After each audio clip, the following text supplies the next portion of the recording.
Face au public. Face au public. Émission débat grand format de Radio Côte d'Ivoire. Face au public. Échange avec le public en studio et les auditeurs sur les grands sujets d'actualité, les sujets les plus brûlants de société et de développement. Suivez Face au public, votre nouvelle émission de débat tous les samedis à 9h05 sur Radio Côte d'Ivoire. Présentation Fatim Djedje. Face au public, quand le public a la parole.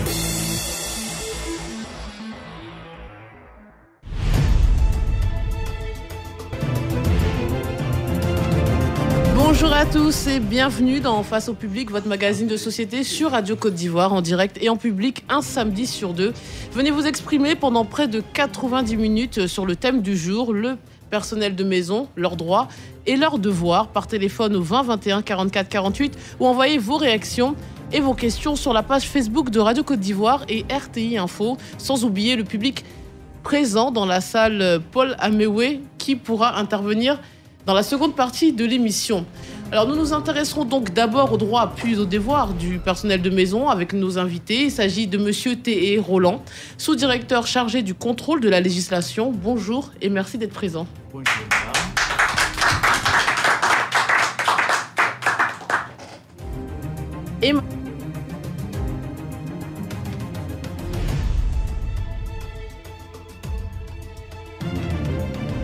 Et Madame Akafou Sandrine, secrétaire générale adjointe du syndicat des travailleurs domestiques et des travailleurs de l'économie informelle de Côte d'Ivoire. Bonjour et bienvenue, Madame. Bonjour, Fatim. Alors, avec vous, nous allons voir les réalités de ce secteur. On en parlera juste après. Et nous avons aussi plusieurs représentants des agences de placement qui nous donneront aussi la parole juste après. Nous attendons vos remarques et vos témoignages au 20 21 44 48 et sur les réseaux sociaux. Nos invités répondent à toutes vos questions, notamment au 20 21 44 48. Alors, sous-payées et maltraitées, les filles de ménage vivent parfois un esclavagisme qui ne dit pas son nom. Elles ne connaissent pas leurs droits, bien que des organisations tentent de les secourir. Nous en direz plus tout à l'heure, Madame Akafou. Nous avons tenu donc à parler de ce sujet car cette question mérite plus d'attention de la part des décideurs. On parle de domestique dont la définition précise est la suivante. Personne employée pour le service d'une maison, d'un particulier. Certains disent bonne, servante ou autre. Quel est le terme approprié selon vous, Monsieur T.E.? Merci Fatim pour cette opportunité que Radio Côte d'Ivoire offre au ministère de l'Emploi et de la Protection sociale pour échanger ce jour sur une thématique importante des sociétés.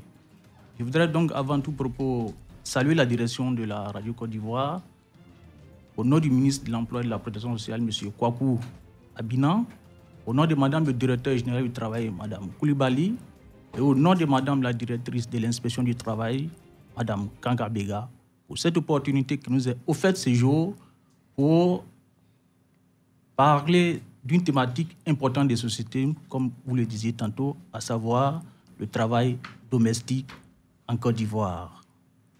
Alors, pour revenir à la préoccupation, il faut dire que le travailleur domestique, c'est cette activité qui consiste pour une personne de sexe masculin ou de sexe féminin de travailler au domicile d'une autre personne appelée communément employeur.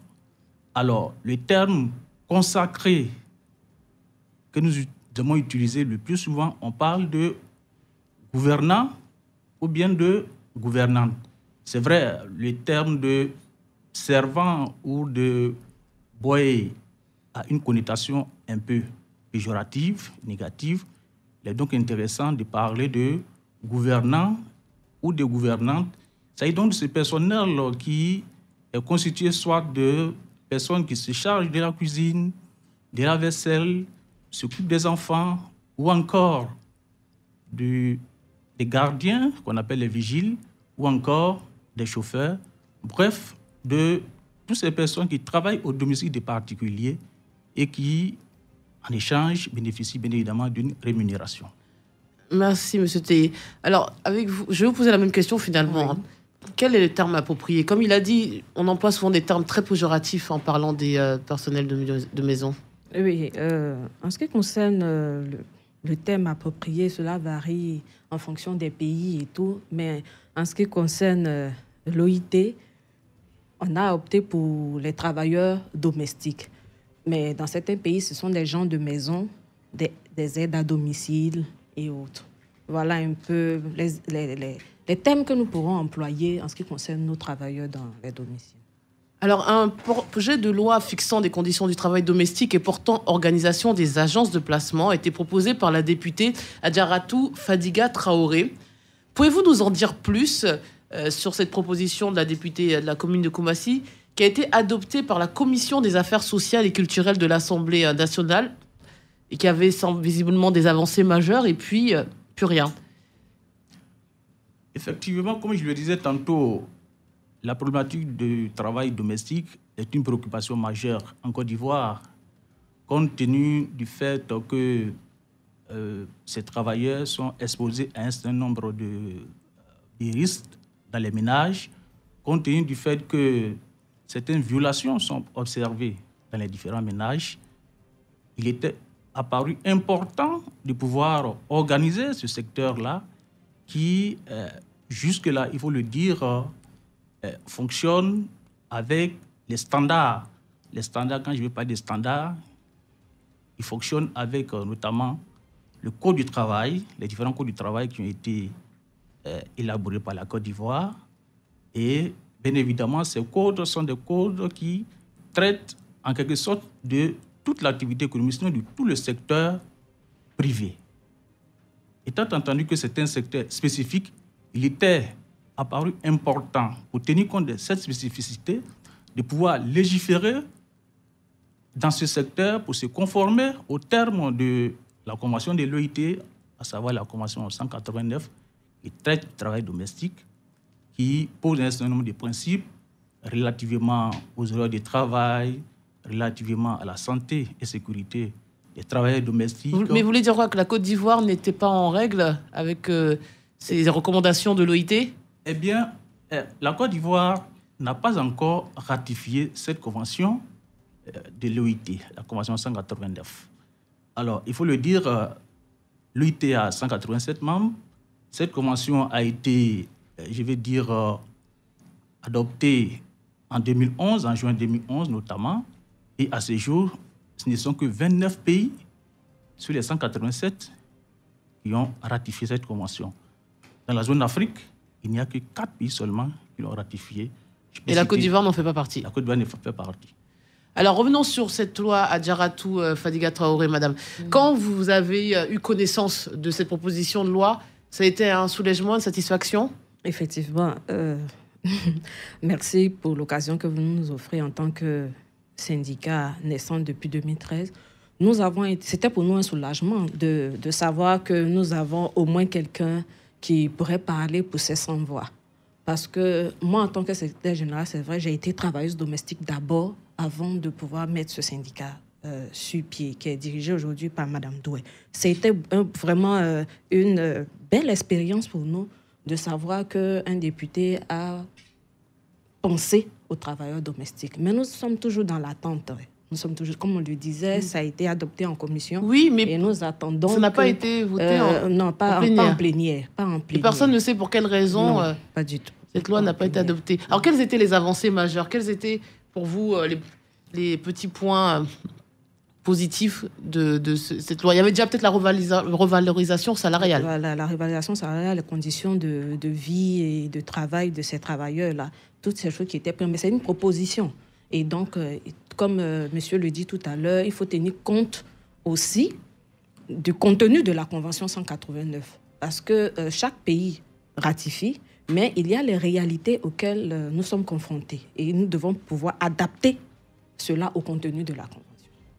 Alors, une partie de l'opinion un peu sensibilisée sur les conditions de vie et de travail des filles de ménage, c'est quand même ri de la proposition Adjaratou, trouvant exorbitant les montants proposés. Peu habitués à voir une fille de ménage convenablement rémunérée ou encore bien traitée, au point d'accepter cette indécence comme une norme. Alors comment expliquez-vous cette espèce de mépris qu'on a pour les personnes qui finalement sont dans notre quotidien et qui nous aident au quotidien avec nos enfants, avec notre famille, l'organisation de notre vie? Pourquoi les gens ne les considèrent pas comme il se devrait? Je vais juste faire un petit témoignage. J'ai été employeur pendant 10 ans avant de me retrouver employé de maison. Il a fallu que je sois dans cette position pour savoir les réalités auxquelles ces personnes-là sont confrontées. Et pendant l'exercice de mes fonctions, j'ai constaté que pendant 20 ans, il y a des dames qui se sont occupées des enfants et aujourd'hui, ces enfants-là les envoient au marché en voiture. Mais je me suis assise devant ce portail et je me dis, mais cette dame-là, qu'est-ce qu'elle deviendra demain? On dira qu'elle a dormi dans de grandes maisons, sous des climatiseurs. Elle a mangé les pizzas. Et demain, elle se retrouve au village avec aucune protection sociale, aucune retraite. Et cela m'a amené à réfléchir. Il faut que je sorte de là et que je me mette devant pour dire à ces dames-là qu'elles sont importantes. Parce que dans la culture africaine, on se dit que c'est le travail de la dame. C'est un travail, c'est pour les femmes. Faire le ménage, ce n'est pas un travail. Faire la cuisine, ce n'est pas un travail. Accompagner l'enfant à l'école, ce n'est pas un travail. Et l'opinion de la population, c'est que c'est quelque chose que nous devons faire au quotidien. On ne doit pas être payé pour ça, on ne doit pas être rémunéré pour ça. Et quand une personne demande une rémunération, on se dit, mais qu'est-ce que tu fais de toute ta journée? Le fait de faire le ménage, d'aller à l'école, mais ça, c'est pas travail, ça. Mais pendant ce temps, dès qu'on fait un jour et qu'on se remplace, ils constatent que c'est un travail. Est-ce que vous comprenez? Donc, le mépris se trouve au fait qu'il y a beaucoup d'analphabètes dans notre secteur. Le fait de ne pas connaître ses droits et ses devoirs font de nous des personnes très vulnérables, très, très vulnérables. Bah justement, on va parler des droits, notamment avec M. T. Mais juste avant, je vais te faire ma curieuse. Je suppose que vous avez eu ou vous avez du personnel de maison. Si oui, de quelle nature ou quel type, hein, des nounous, etc. Pouvez-vous nous en dire plus? Là, je m'adresse à l'Ivoirien lambda, puisque finalement, en Côte d'Ivoire, tout le monde a du personnel de maison. Peu importe son niveau de vie. Il y a d'autres pays où il faut être vraiment très, très aisé pour avoir du personnel de maison. Ici, même n'importe quelle personne qui est pauvre peut avoir quelqu'un à la maison pour faire son ménage, sa cuisine et garder ses enfants. Qu'en est-il de votre cas? Bien, merci madame. Il faut le dire, ce travail a une grande importance pour les différents ménages. Tout le monde le sait. Voilà pourquoi on fait mains et pieds pour s'attacher les services d'une gouvernante ou d'un personnel de maison pour que ce personnel puisse mettre de l'ordre en quelque sorte dans la maison. Ben, vous savez, c'est véritablement quelque chose de culturel, l'appréciation qu'on a de ce personnel-là. Et comme madame le disait tantôt, cela est en partie lié au fait même que ce personnel, bien souvent, est recruté dans des conditions qui ne sont pas, je vais dire, catholiques. C'est des personnes souvent qui viennent des fins fonds des forêts, des villages, et qui viennent et qui ne connaissent même pas leurs droits. Et ces personnes, une fois qu'elles arrivent dans les ménages, bien évidemment, bien souvent, on pense en tort que c'est des personnes même qu'il faut brimer, ou encore qui peuvent se contenter de peu. Et donc, bien évidemment, ces personnes subissent des situations, c'est dommage, mais en tant que citoyen, je pense que la situation doit pouvoir évoluer. Vous n'avez pas répondu à ma question, je note, sur votre propre foyer, mais on va poursuivre sur le sujet et on va bien sûr donner les droits de ces personnes en expliquant justement quels sont tous les avantages auxquels ils ont droit normalement en travaillant. Patricia Kouadio a demandé aux Ivoiriens leur expérience justement avec le personnel de maison, qu'on écoute de suite. Ce que je voulais relever aussi, c'est de faire beaucoup attention. Parce que parmi ces femmes, il y a certaines qui viennent et qui font des pratiques vraiment pas catholiques, comme on le dit souvent en Côte d'Ivoire ici. Il y en a par exemple, moi j'ai une connaissante dont je vais taire le nom, qui a été victime d'un fait, C'est-à-dire qu'un jour, elle n'allait pas au travail, elle était en congé, et elle a demandé à sa fille de ménage d'aller à la boutique lui prendre un produit. En temps, cette dernière devait faire à manger, elle devait faire de la loco avec du poisson, mais on le fait bien évidemment avec de l'huile. Et elle a dit à la jeune fille d'aller qu'elle va commencer à faire la nourriture. Quand elle va arriver, elle va continuer. Et à sa grande surprise, elle renverse l'huile qui était dans le pot, dans la poêle, mais elle constate que ce n'est pas de l'huile en tant que telle. Parce que le produit, il est en train de mousser, comme si tu mettais un comprimé effervescent dans de l'eau. Et elle attend le retour de la servante. Elle lui demande, mais qu'est-ce que tu as mis dans le bidon en fait? Elle dit, madame, c'est de l'huile. Elle dit, non, l'huile ne mousse pas comme ça en fait. Et c'est là qu'elle mène ses enquêtes. Elle constate que c'est l'urine de la jeune fille. Et ça fait plusieurs mois que cette dernière-là cuisine à la maison avec son urine. Donc imaginez un peu la situation dans laquelle se trouvait cette femme, pour dire aux femmes et aux hommes de faire attention à toutes ces personnes qui interviennent chez elle à la maison.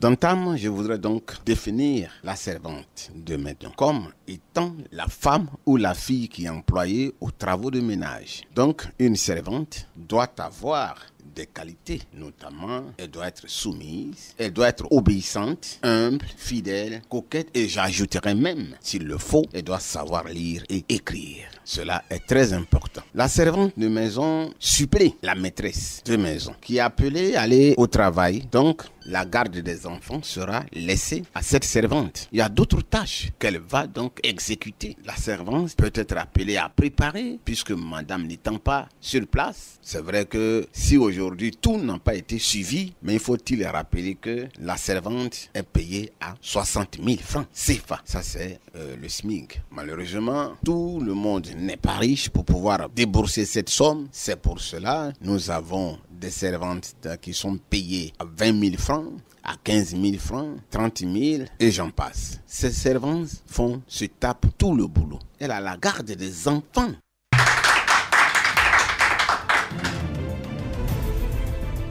Alors, de retour dans les studios de Radio Côte d'Ivoire, quand on écoute ces témoignages, alors là, ce sont les aspects négatifs. Après, je vous passerai des aspects positifs, parce qu'il ne faut pas non plus les accabler, les pauvres. Quand on entend ces témoignages, on parlait de formation, on va en parler tout à l'heure. Moi, je voudrais déjà qu'on vienne sur ce que dit la loi. On trouve beaucoup de mineurs dans ce domaine-là, de jeunes filles qui semblent être pubères. Que dit la loi? Quel est l'âge légal pour travailler en Côte d'Ivoire? Alors, l'âge légal pour travailler en Côte d'Ivoire, au niveau de l'ancien code de 1995, c'était 14 ans. Mais au niveau du nouveau code, nous sommes aujourd'hui à 16 ans. Ça veut dire qu'il est interdit de travailler en Côte d'Ivoire avant l'âge de 16 ans. Donc, toute personne qui est prise dans un ménage en train de travailler, ces personnes, véritablement, donc, peuvent tomber donc, sur le coup de la loi. Parce qu'il y a un frein aux dispositions donc, du Code du travail qui fixe l'âge minimum de travail à 16 ans. D'accord, on va prendre un témoignage. Je vais donner le micro tout à l'heure dans quelqu'un dans la salle. J'ai d'abord un témoignage écrit. Une dame qui nous dit « J'ai travaillé pendant 16 années chez madame. J'étais rémunérée à 150 000 francs CFA. Je faisais tout à la fois, le gardiennage, la cuisine. En 2016, j'ai piqué une crise d'AVC sur mon lieu de travail. Le médecin m'a dit que c'était dû au stress et à la fatigue car je ne me reposais peu. Je pouvais travailler de 6 h du matin à 1 h du matin, explique cette dame, qui traîne maintenant des séquelles visibles. Et comme son témoignage, les travailleuses domestiques ne bénéficient quasiment pas de congés maladie ou de congés annuels. Et à la moindre absence, même justifiée, elles se font remplacer ou elles sont virées. Vous avez l'air d'acquiescer. Allez-y, le temps qu'on donne le micro à quelqu'un qui va venir témoigner. Et le comble, le comble, si tu es enceinte, oui. Là, tu perds ton travail. Donc, c'est une réalité. Oui, c'est une réalité. Madame, il y a quelqu'un qui voulait parler par rapport à... Allez-y, venez vous installer. On est en direct. Et donc, on va gagner en temps. Allez-y. Merci. Présentez-vous et exprimez-vous. Bonjour, monsieur et dames. Je me présente Traoré Salimata, domestique dans une maison. Allez-y, approchez-vous. On vous écoute. Bonjour, mesdames et messieurs. Je me présente Traoré Salimata, domestique dans une grande maison aux 2 plateaux. En même temps que ça fait au moins 1 an de cela que je ne travaille plus. Mais quand j'ai entendu ce revoltant aujourd'hui, je suis venue pour m'exprimer un peu. Alors, je peux vous demander quel âge vous avez? Vous avez l'air jeune. Bon, j'ai 25 ans. D'accord. Et donc, vous travaillez plus depuis 1 an. Pourquoi? Non, bon, ce travail m'épuisait un peu. C'est vous qui avez décidé d'arrêter? Oui, oui. Parce que c'était fatigant? Oui, oui. Comment ça se passe? Décrivez-nous une journée. Vous vous levez à quelle heure? Qu'est-ce que vous faites? Vous vous couchez à quelle heure? Ah, ok. C'est pas facile, en tout cas. Parce que je prenais mon portable pour mettre à l'heure à 5 h du matin. Et en même temps qu'il faut arranger les enfants pour les envoyer à l'école. Pour en même temps faire le ménage et tout ça dans un temps record. C'est-à-dire encore le soir, à midi, il faut préparer. Il y a les enfants qui descendent, les petits qui descendent, il y a d'autres qui restent là-bas. Il faut faire le ménage, souvent c'est les duplex. Donc c'est un peu compliqué. Et vous étiez payé combien, si c'est pas indiscret? Le plus souvent, c'est à 35 000 francs. 35 000 francs CFA par mois? Oui, oui. Pour se lever à 5 h du matin et se coucher à pas d'heure. Là, monsieur Teye, est-ce que là, on n'est pas dans un cas... C'est pas illégal, honnêtement? Effectivement, à travers ces témoignages, nous notons que l'ordonnance, sinon le décret présidentiel de 2013, le 20 novembre, qui a pris effet en 2014, qui porte le SMIC, qui est passé de 36 607 francs à 60 000 francs, n'est pas appliqué dans, la plupart des ménages, comme elle vient de le dire. Autrement dit, quand on travaille en Côte d'Ivoire, le minimum dont on puisse bénéficier, c'est de 60 000 francs. Mais visiblement, c'est en théorie, un ça. salaire inférieur à 60 000 francs, c'est purement illégal. Alors, mais comment elle fait, cette jeune fille? Vous imaginez, elle nous dit, en plus, elle travaille dans une grande maison, voilà. Donc, on imagine que les propriétaires sont peut-être des gens importants ou puissants ou qui ont un réseau, des connaissances. Comment elle fait, cette jeune fille, pour se faire valoir ses droits? C'est tout simple, madame. Alors, nos services sont ouverts. Il y a donc l'inspection du travail qui est chargée donc de veiller sur le fonctionnement du secteur privé et tous ceux qui sont régis par le Code du travail. Bien évidemment, comme on l'a indiqué d'entrée de jeu, l'ignorance est véritablement le véritable handicap au niveau donc de ces acteurs-là. Sinon, il y a des structures qui sont agréées par l'État, notamment l'inspection du travail, pour pouvoir prendre en charge ce genre de situations et apporter des solutions. Et quand nous sommes saisis, bien évidemment, nous, à la lumière donc des dispositions légales, nous mettons, l'employeur en demeure de pouvoir donc régulariser la situation. Madame, allez-y, vous voulez rajouter? Je voudrais ajouter que, en tant que travailleuse domestique, je parle en tant que travailleuse domestique, quand tu t'en vas dans un ménage et que tu présentes un contrat, la personne te dit, bon, moi, je ne peux pas signer de contrat. Hein. Moi, je vous ai pris dans une adresse. C'est le contrat qui protège le travailleur et l'employé. Aujourd'hui, nos employeurs refusent de signer des contrats dans lesquels on va spécifier les heures de repos, on va spécifier ce que je dois faire, les tâches. Tout ceci doit être inscrit dans le contrat. Et notre rôle en tant que syndicat, c'est d'informer les travailleurs eux-mêmes, les employés. Aujourd'hui, nous sommes en train de faire une grande sensibilisation à l'endroit des travailleurs et aussi à l'endroit des employeurs. Parce que le contrat, pour nous, est la seule chose qui pourrait préserver le travailleur lui-même. Ça, c'est très important. Nous travaillons sans contrat. Parce que même quand nous allons dans les agences de placement et que ces agences de placement ont des contrats, la réalité est tout autre quand nous arrivons dans les domiciles. Parce que là, on t'ajoute d'autres tâches. Vous voulez dire le contrat, même une fois signé, n'est pas respecté? N'est pas respecté. Mais or, le contrat, qu'il soit écrit ou verbal, c'est un contrat. Tout à fait. Voilà. Tout à fait. En parlant des agences de placement, Mademoiselle, merci. Qu'est-ce qu'on peut vous souhaiter? Changer de métier? Vous voulez faire autre chose maintenant? Ou Bon, aujourd'hui, je suis secrétaire d'une agence de placement. Eh ben, dis donc. Donc maintenant, c'est toi qui vas placer. C'est les autres pour souffrir. Ben, bravo. Est-ce que c'est mieux? On ne sait pas. Merci. En parlant d'agence de placement, venez, on va demander aux représentants des agences de placement de venir nous expliquer en fait comment ça se passe. Puisque vous n'avez pas vraiment de... Vous avez des autorisations légales. Présentez-vous d'abord, s'il vous plaît. Alors, bonjour, moi c'est M. Koulibaly, actuellement Jean-Luc. Je suis gérant d'une agence de placement, l'agence Grâce Internationale, 6 à la Rivera. Dans le milieu du placement, qui est resté très longtemps du côté de l'informel depuis les années 80. Il s'avérait que...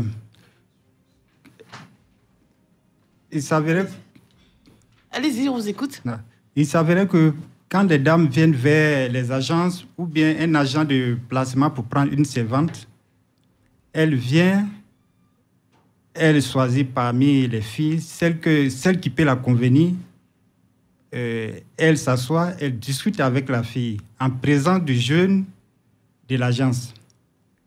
Et c'est après accord de la fille et de l'employeur que le monsieur de l'agence fait sortir ses écrits qui sont considérés comme un contrat de base. Mais un contrat entre qui? Entre les trois parties ou entre la dame, la servante et celle qui veut l'embaucher? Ou vous êtes partie intégrante du contrat? C'est un contrat tripartite? Oui, ce contrat concerne l'agence, l'employeur et en même temps l'employeur. Vous êtes comme une agence d'intérim en fait? Comme une agence intérimaire. Vous placez des gens, d'accord? C'est du placement, voilà, nous plaçons des gens. Okay. Des employés. Et où vous allez chercher ces jeunes filles que vous allez placer? Ces jeunes filles, elles viennent de par-ci, par-là, d'autres qui viennent de l'intérieur du pays, d'autres qui viennent d'Abidjan. Déjà dans les quartiers tels qu'à Bobo, à Djamé, Yopougon, Benjamin, un peu partout, elles viennent de partout. Il y a aussi des gens qui viennent de l'étranger, je comprends. Oui, aussi. On a des employés qui viennent de l'étranger, c'est-à-dire du Bénin, du Togo, Nigeria, un peu, et puis toute la sous-région. Alors maintenant, qu'est-ce que vous attendez, vous, au niveau des agences de placement? Bon, au niveau Quels sont les problèmes que vous constatez? Au niveau des agences de placement, il y a assez de difficultés. Et nous ne sommes pas restés les bras croisés. Depuis février dernier, nous avons même demandé un syndicat à l'État. Et avec l'accord de l'État, nous avons reçu le syndicat que moi-même, que je dirige. Je suis le secrétaire national du syndicat des agences de placement du personnel domestique de Côte d'Ivoire. Et ce syndicat a réuni tout ce qui est agence de placement au niveau de la ville d'Abidjan. C'est-à-dire en commençant bien sûr par la commune de Cocody où nous sommes. Nous les avons réunis. Nous avons cherché à... Nous avons discuté, nous avons travaillé entre nous à savoir réunir les difficultés que nous traversons. C'est-à-dire nous avons recensé les difficultés, nous les avons mis sur la table et nous avons cherché à voir comment il faut trouver la solution par rapport à ces difficultés. Et ça nous a amené à pouvoir trouver des accords entre nous pour chercher à réunir non seulement les employeurs et les employeurs pour les amener à respecter un peu nos contrats. Merci pour votre témoignage. On vous redonnera le micro tout à l'heure. Hein. On va poursuivre cet échange, à part si vous avez une réaction chacun. On va pose une question très pertinente.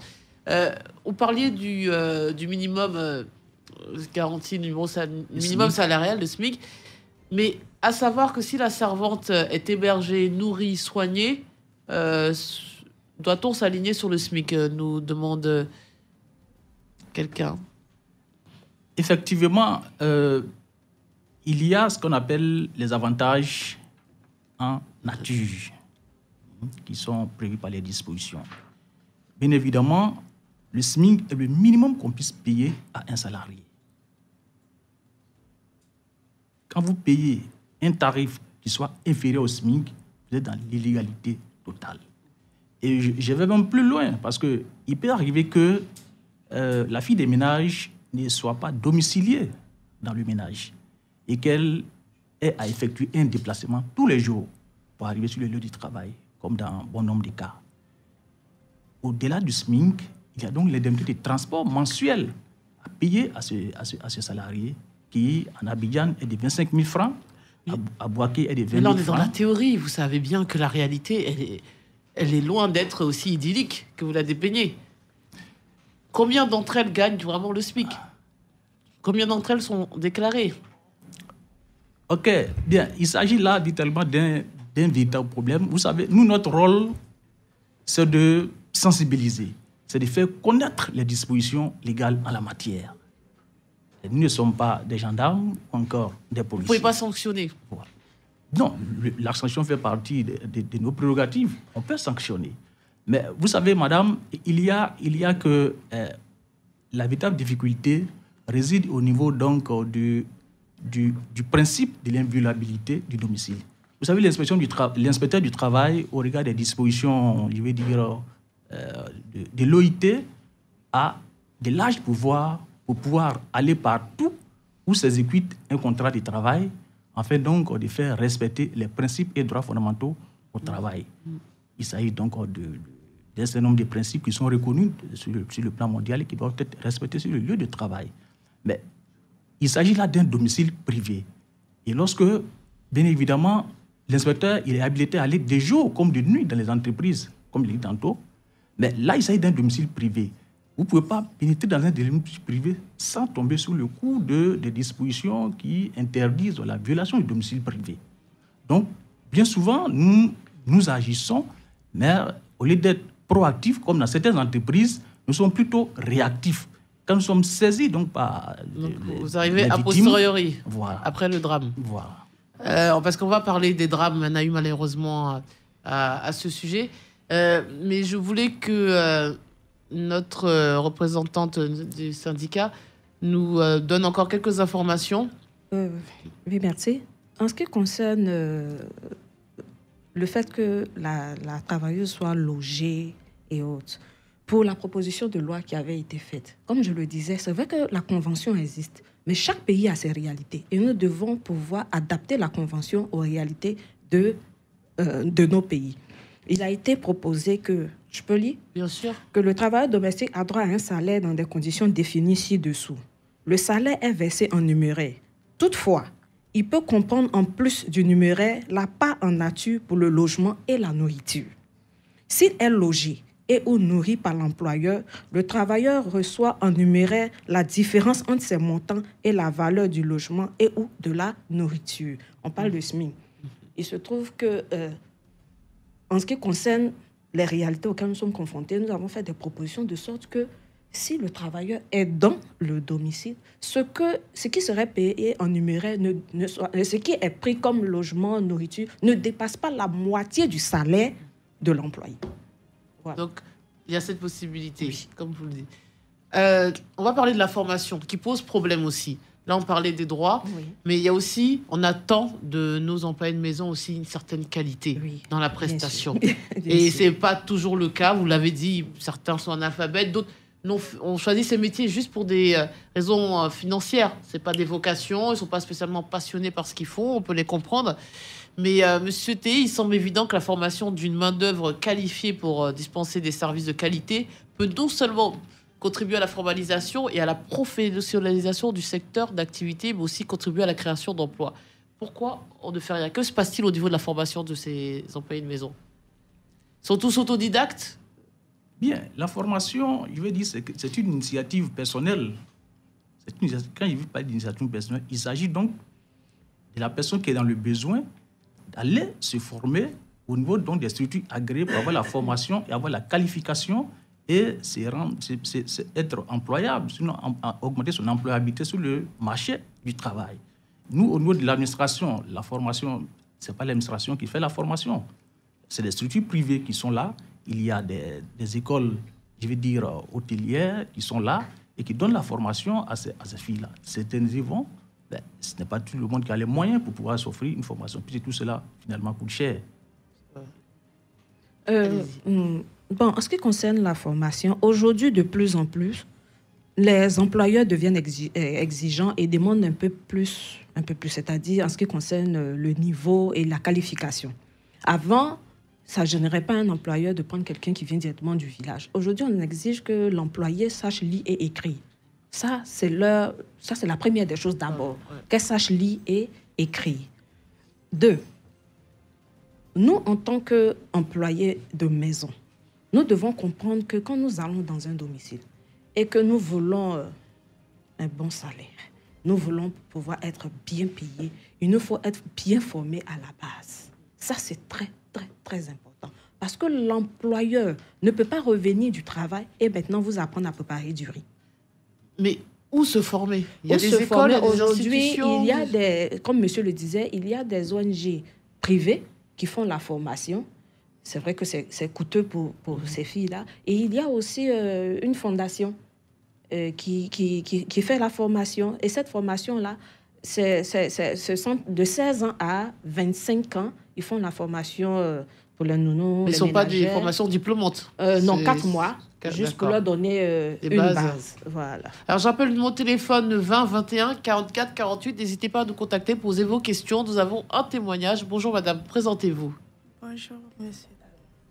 Moi, c'est Kwasimo Faustine. D'accord. J'ai été domestique pendant 15 ans. On parlez plus fort un peu. J'ai été domestique pendant 15 ans.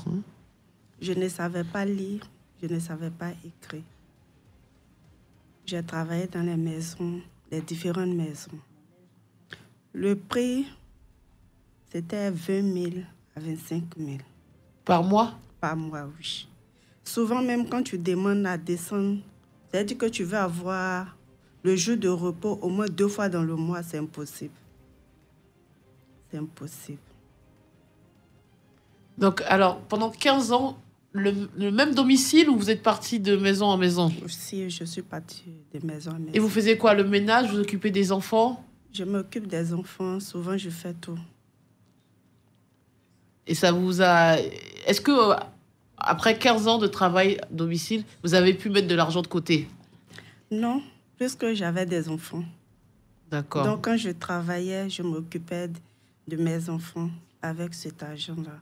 Jusqu'à présent, je continue de m'occuper de mes enfants avec ce que je gagne.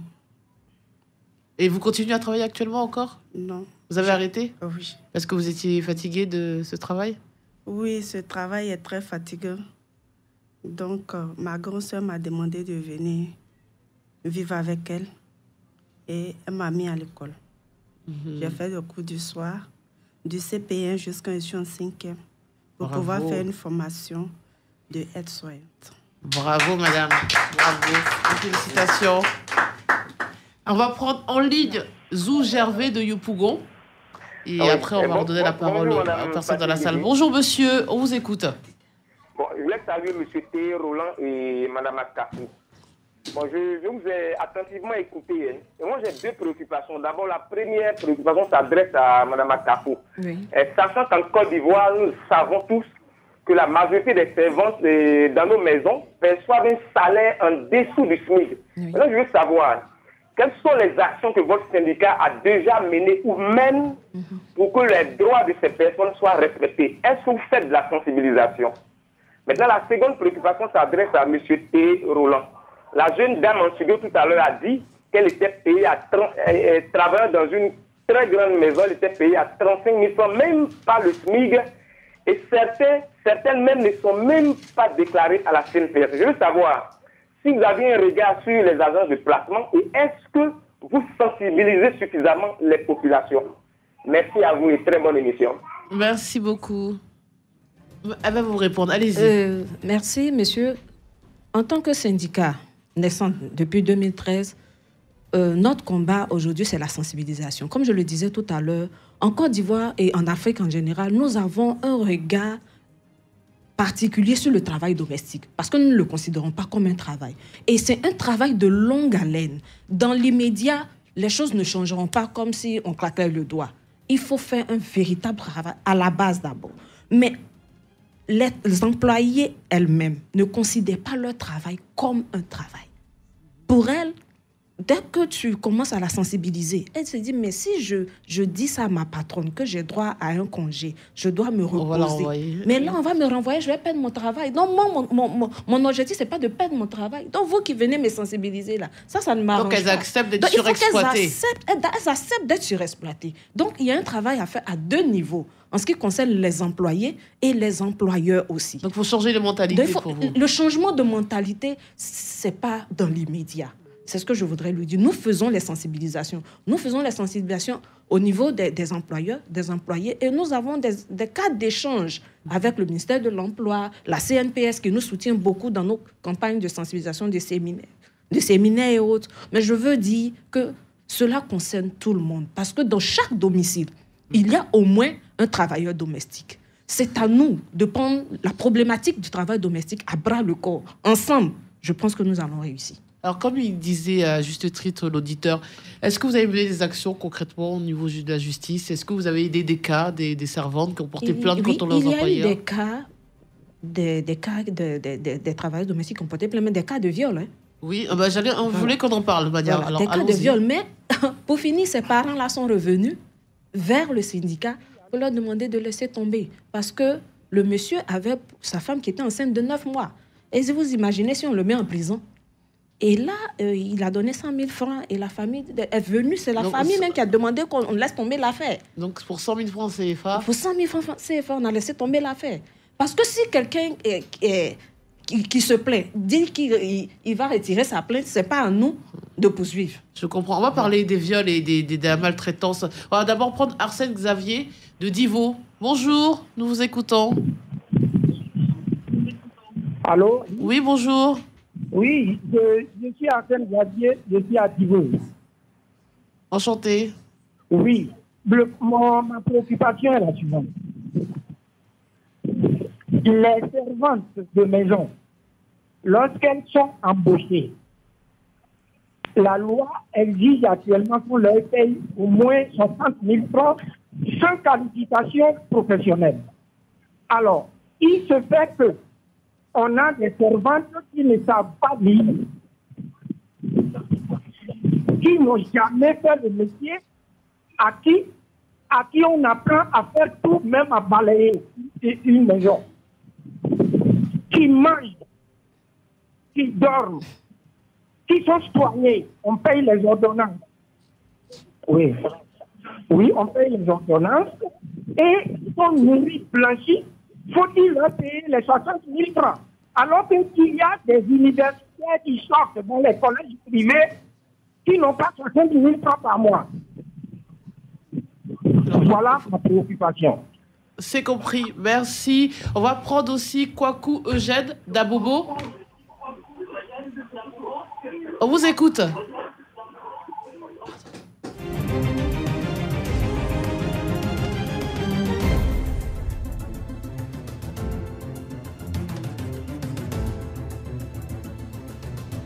On vous écoute, Kwaku Eugène.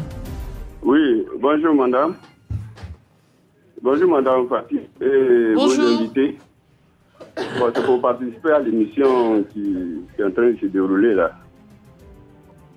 Bon, d'abord, je loue l'effort que vous faites en organisant cette émission qui doit éclairer beaucoup les lanternes tant du côté des employés des maisons que des employeurs et même de l'État. Bon, moi, je pense que ce problème de choses, de salaire et conditions de travail de ces employés des maisons ne peuvent trouver la solution que par la loi qui est en cours. Parce qu'il faut donner une base juridique comme tout travail qui est légiféré. Et sinon, dans ces conditions, bon, les deux parties se trouveraient être sous le coup de la loi. Bon. D'abord, est-ce que les sociétés qui emploient ces filles-là et ces travailleurs-là, est-ce que ces sociétés sont vis-à-vis de la loi, de la légalité? Il y a tout ça là. Tous ces problèmes-là. Merci. Il faut prendre en compte. Donc, moi, je pense que la solution ne viendra que par la loi qui est en cours, qui va déterminer tout le fond et la forme de la question. Merci beaucoup, Eugène Kwaku d'Abobo, avocatier. Alors, une réaction? Je suis tout à fait d'accord avec ce monsieur. Il faut que, en ce qui concerne nos gouvernants et les décideurs, qu'il y ait des lois de façon spécifique, concernant pas de façon générale, mais de façon spécifique qui concerne le travail domestique. Aujourd'hui, le premier monsieur qui a réagi tout à l'heure de Divo, est-ce que le travail domestique est considéré comme un travail? Si on considère ce travail domestique comme un travail, déjà, il n'y a pas de de questions à ceci. Pourquoi les pays... Parce que si on ne le considère pas, on se dit non, mais c'est pas un travail, parce qu'il parle d'universitaire. Oui, il a dit que on doit payer au SMIC des gens qui n'ont même pas de formation. Et que ça lui pose problème. Réalité. Ça, c'est une réalité. Aujourd'hui, notre combat, c'est de faire en sorte que ces travailleurs domestiques-là aient une qualification. Mais je parlais à M. Théi qui me dit que ce n'est pas visiblement la préoccupation principale de l'État. L'administration n'a pas l'air de s'inquiéter de cette situation. Je vais dire, quand je parle de l'État, je parle du ministère de l'Emploi et de la Protection sociale. Nous avons un rôle dans le processus. Il y a des ministères qui sont en charge de la formation des jeunes en Côte d'Ivoire. Mais au niveau du ministère de l'Emploi et de la Protection sociale, notre rôle, c'est de faire en sorte qu'une fois une personne obtient un travail, de faire en sorte que la personne travaille dans les conditions décentes. Et lorsqu'il y a des difficultés, nous intervenons pour aplanir ces difficultés de telle sorte que le travail se déroule dans les conditions meilleures. Et s'il y a des conflits entre ces acteurs, d'intervenir pour régler ces conflits. Et quand il y a des licenciements, de faire en sorte que les droits des uns et des autres soient préservés. Donc chacun a un rôle bien précis à jouer dans ce processus-là. Alors vous êtes nombreux à nous appeler au 20 21... Autant pour moi, je cherche le numéro 20 21 44 48. On va prendre tout de suite Koulibaly Ensa en ligne. Bonjour. Alors, bonjour madame. Bonjour monsieur. Ouais, s'il vous plaît madame. Votre mission c'est très très très bien. Maintenant, j'aimerais parler, la dame qui vient de parler tout de suite là. En disant qu'elle est bonne, les servantes, qu'on s'occupe d'elle, on se fait. Est-ce qu'elle ne travaille pas? La société s'occupe de elle. Et la société aussi, sa santé, sur tous ces trucs. Mais quand je touche du bois, si elle est décédée, maintenant la santé, le service s'occupe d'elle. Mais quand même, c'est ça qu'on va traiter nos enfants comme des esclaves. Dites-la qu'elle a une mauvaise foi. Que c'est M. Koulibaly qui le dit ça. Voilà. Qu'elle me rappelle si ce numéro. Parce que je ne suis pas du tout content. Tous les intervenants qui ont parlé là, ils ont parlé du bien. Mais pour elle là, elle dit de mauvaise foi, elle n'est pas gentille. Quand même, une fille qui se lève à partir de 4h du matin, 5h du matin, 3h du matin, pour travailler, quand même, ils n'ont qu'à avoir pitié. Ah, mais monsieur... Donc, je ne suis pas du tout content de ce qu'elle vient de dire. Merci madame. D'accord, merci à vous. Bon, alors, je ne sais pas si on a tous bien compris le sens de cette intervention. Moi, j'ai l'impression au début qu'il reprochait le contraire de ce qui... Bon, écoutez, passons. Merci d'avoir appelé, monsieur Ensa Koulibaly. Bon, il parlait de plus d'humanité. Effectivement, on en manque beaucoup avec les personnels de maison. Et j'ai envie de dire encore plus chez nous, en Côte d'Ivoire, parce qu'on a l'habitude de les voir peut-être parfois plus respectés dans d'autres pays, d'autres cultures.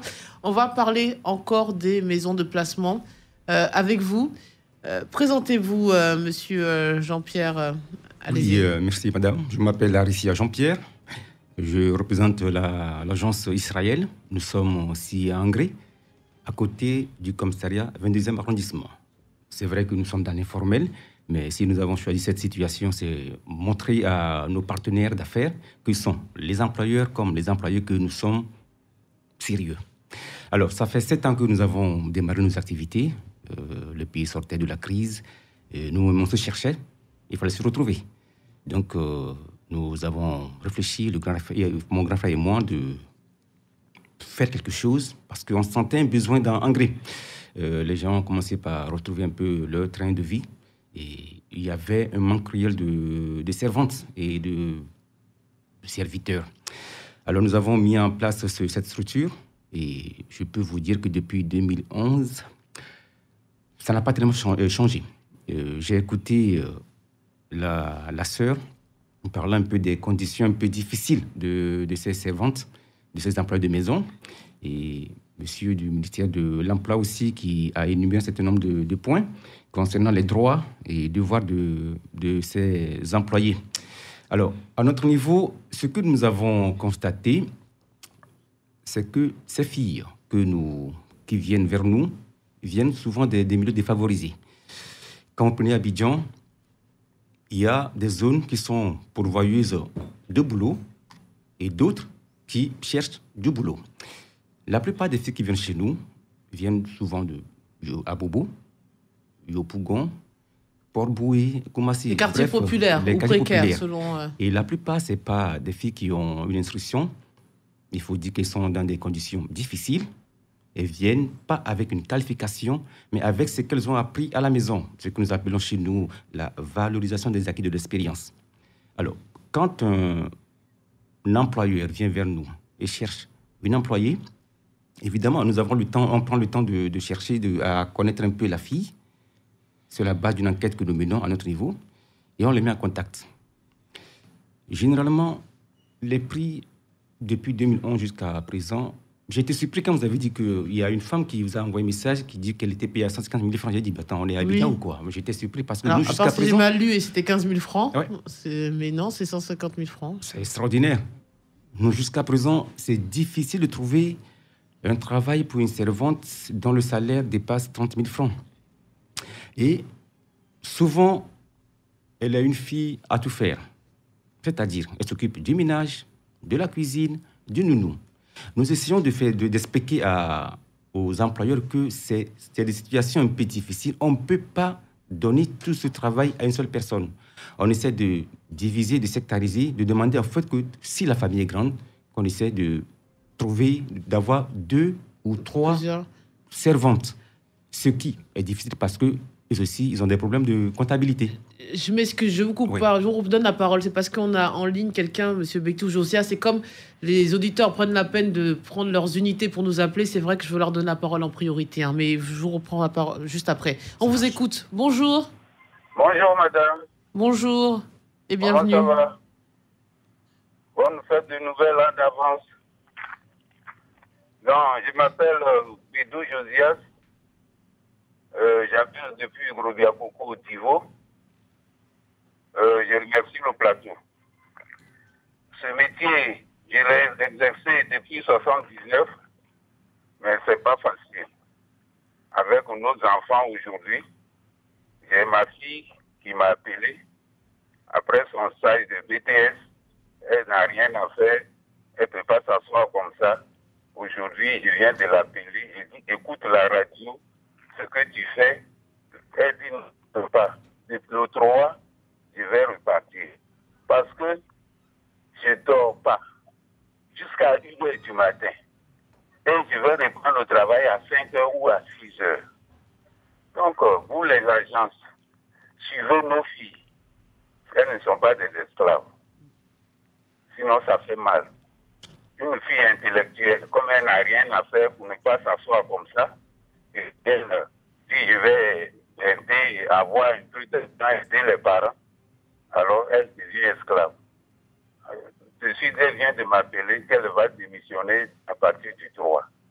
Donc c'est regrettable. Avec un salaire de 35 000 francs. Amen. Si en Tunisie, nos filles souffrent là-bas, en Côte d'Ivoire encore, c'est même chose. Ça fait même souffrance là. Elle est chez soi et elle souffre. Mais vous, les agences, suivez les filles, elle a passé par agence. Mais avec 35 000 francs, est-ce que c'est normal? Je vous pose la question. Je vous remercie. Merci, monsieur Josias. On va vous répondre. Alors, voici encore un énième cas de non-respect de la législation, des horaires, on va dire, excessifs. Voilà, sincèrement, c'est vraiment un cas de préoccupation d'intérêt général et on s'étonne que les autorités n'accordent pas plus d'attention. Vous voulez poursuivre? Il vous met un peu en cause aussi, hein, j'en profite, hein, les agences de placement, là. Oui, tout à fait. Oui. En parlant de... Effectivement, comme vous n'avez pas droit d'exister, on comprend difficilement, on se demande à quoi vous servez une fois que ces filles sont placées. Alors, est-ce que vous pouvez les aider concrètement? Tout d'abord, je tiens à dire à l'auditeur que ce n'est pas nous qui fixons le prix. Il est vrai que nous avons une certaine grille, on a une limite en dessous de laquelle on ne descend pas. Alors, généralement, les employeurs, quand ils viennent, je cherche une fille pour ménage-cuisine. Alors, on me demande, c'est quoi votre fourchette? J'ai 20 000. Et on leur répond, désolé, nous plaçons au-dessus de 30 000 francs. C'est la limite chez nous. Alors, ça devient une discussion entre l'employeur et puis l'employé. Et généralement, ils s'entendent en notre présence. Et nous partons maintenant à la signature du contrat que nous élaborons, qui n'est pas calqué sur le coût du travail. Mais sachant que vous êtes conscient que c'est le salaire en dessous du salaire minimum, que c'est totalement illégal. Tout à fait. Nous sommes conscients, mais nous mettons les deux partenaires en face. Mademoiselle, est-ce que ça vous convient? Vous êtes prête à accepter ce travail et ce salaire-là? Aussi, elle consent. Est-ce qu'ils ont le choix? 30 000 francs, c'est toujours mieux que 0 francs. C'est ça la question. Est-ce qu'ils ont le choix? Je ne crois pas. C'est difficile partout. Et ils acceptent, malgré que ça soit un salaire très bas. Et vous allez voir, généralement, au terme de 2-3 mois, elle vous appelle et dit je suis fatigué, j'abandonne. Alors là, c'est de la fatigue parce qu'il y a eu beaucoup de travail, de l'abus. Mais j'aimerais qu'on revienne. On en parlait tout à l'heure, madame, des abus, des vrais abus de maltraitance. Parce que certainement, certains se font battre. De la violence physique. Vous parlez de viol. Et moi, je n'ai pas les chiffres sous les yeux, malheureusement. Peut-être M. T peut nous en donner, mais je suis persuadée que ça doit être malheureusement récurrent, que grand nombre de ces jeunes filles doivent être abusées par les pères, les maris, les propriétaires des maisons, les enfants, les fils. Et voilà, il suffit juste d'être une femme pour savoir comment la gente masculine est. Et j'imagine vraiment le calvaire qu'elle doit vivre avec certains qui doivent penser que c'est une marchandise, quoi. Elle fait partie des meubles et qu'ils en abusent quand ils veulent. Allez-y, parlez-nous-en. Merci. Je voudrais signifier que, comme on le disait tout à l'heure, la solution aux problèmes domestiques, c'est une loi de façon spécifique. Vraiment. À Genève, en juin passé, il y a eu la Convention 190 qui a été adoptée en ce qui concerne les violences et les harcèlements au milieu du travail. Aujourd'hui aussi, c'est notre combat. Comment faire en sorte que l'harcèlement et la violence diminuent au milieu du travail. J'ai vécu des situations où, comme vous le dites, il y a l'exploitation. Parce que pour les employeurs, pour certains employeurs, le travail domestique est une machine. Il n'a pas droit au repos. Et quand il demande le repos, on trouve qu'il exagère. Aller 1 fois, 2 fois se reposer. Or, ce qu'on oublie, c'est que le travailleur domestique aussi a une vie privée. Moi, j'étais déjà mère de 3 enfants quand j'ai commencé à travailler. Le travailleur domestique a une vie privée, a un mari. Un foyer aussi. Un foyer. Donc, vous imaginez que si l'enfant du travailleur domestique est malade, forcément, il va demander une permission. Est-ce que le travailleur domestique est un robot? On se pose la question. C'est une chose, en fait, on l'a chosifié pour les gens. Et quand tu dis que tu es malade, on dit non, c'est parce que tu n'as pas envie de travailler. Est-ce que le travailleur domestique n'a pas droit de tomber malade? Toutes ces questions-là. C'est ce qui fait qu'aujourd'hui, vous avez des travailleurs domestiques qui sont saisonniers et qui passent de maison en maison. Excusez-moi. Parce que il y a ce phénomène de Paquino. Où les dames, non, maintenant, là, dès que Paquino arrive, tout le monde s'en va. Si vous êtes en accord avec votre emploi, vous savez que Pâques arrive et qu'elle doit partir. Vous trouvez une alternative, c'est-à-dire de trouver une nièce ou bien quelqu'un qui peut vous remplacer votre travailleuse pendant au moins 1 semaine. Elle va revenir. Donnez-leur la possibilité de s'épanouir parce qu'elle a aussi des sentiments. Oui. Vous imaginez qu'il y a une travailleuse domestique qui a pris une grossesse, on ne sait pas comment elle dort, comment elle fait, mais elle est tombée enceinte sous son toit. Oui. C'est pas dans la maison, mais elle est tombée enceinte. Mais puisque tu ne nous permets pas de sortir, c'est débrouille pour sortir. Oui. Pour vous dire que le travailleur domestique a aussi une vie privée qu'on doit aussi respecter. Alors, madame, bonjour, vous voulez témoigner? Présentez-vous, s'il vous plaît. Bonjour, je dis merci à Radio Côte d'Ivoire. Je suis Jocelyne Assaouri, artiste chanteuse. Bon, j'ai écouté un peu. Je voulais dire à madame, s'ils forment les servantes, qu'ils forment aussi les agents de placement. Parce que souvent, quand les filles vont vers eux, ils les placent. Après, ils ne passent plus là-bas. Ils ne savent pas ce qui se passe. Il y a d'autres même, ils cuisinent la nourriture et on paye les riz à part, les sauces à part. Il y a des servantes aussi, ils vont seulement pour aller voler. Tu vois, dans les 2 côtés, il doit y avoir formation. On doit former les agents de placement et aussi, quand les dames viennent, il doit les former. pour dire, elle fait quoi? Il dit non, arriver là-bas, c'est pour surveiller l'enfant. Et aussi discrètement, à tout moment, il doit aller voir. Il ne doit pas les laisser en l'air comme ça. Les agents de placement. Souvent, même, ça se termine au commissariat, on met les filles en prison. Il a fait ça vraiment. En tant que travail, ça coûte de la pauvreté. Hein. Bien sûr. Tout le monde doit se nourrir. Oui, effectivement. Merci, madame. Je vais en profiter pour demander à monsieur de l'agence de placement une très bonne question qu'on me pose là, monsieur Jean-Père. Qu'est-ce que vous prenez, vous, en contrepartie quand vous placez une servante? Par exemple, on a donné l'exemple tout à l'heure des 30 000 francs. Moi, je veux être servante. Une dame veut bien me récupérer. Elle me propose de me donner 30 000 francs par mois. Vous gagnez quoi dedans? Alors, d'abord, sachez que nous sommes une entreprise et nous avons nos charges.